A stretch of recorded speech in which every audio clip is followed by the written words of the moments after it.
Are expected to learn today whether a referendum question will end up on the November ballot.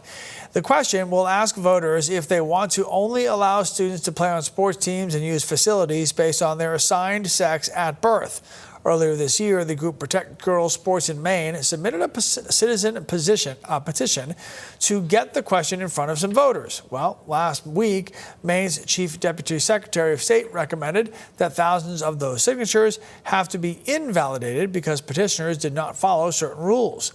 Secretary of State Shanna Bellows is expected to release her final decision at some point today. Also happening today, union nurses in Holton are expected to start a 4-day strike.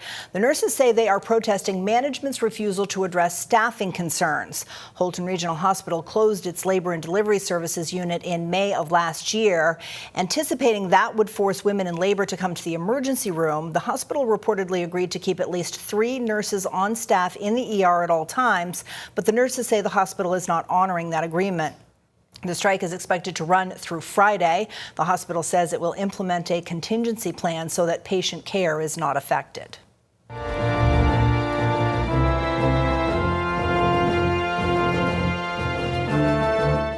State and local leaders attended multiple Memorial Day ceremonies across our state yesterday. Governor Mills attending one in Gouldsboro. The governor shared her gratitude for armed service members, highlighting Maine's deep history of sacrifice.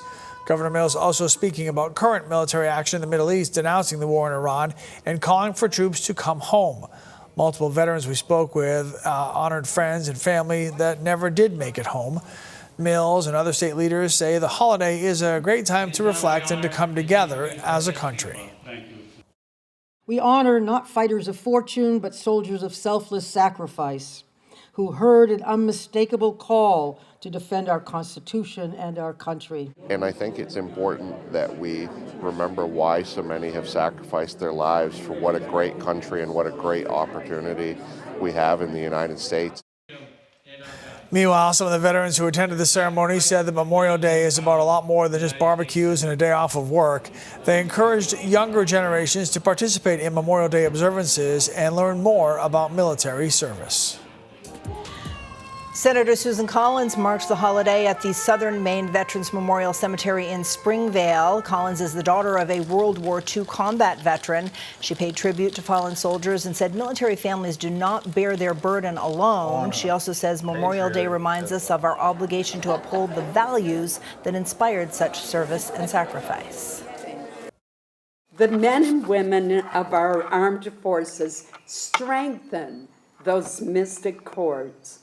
From generation to generation, they add new and everlasting strands of valor, devotion to duty, and sacrifice.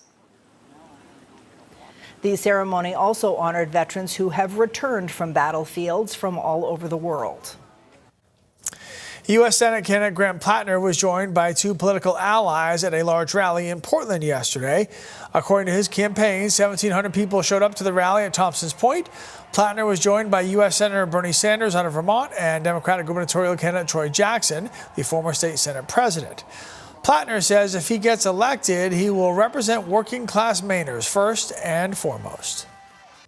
We can use the government to usher in a golden age of unions and workers, not double down on gig work and union busting for the benefit of Wall Street or for CEOs, where we empower workers to fight for fair pay in safe conditions, where we reap the profits of our hard work.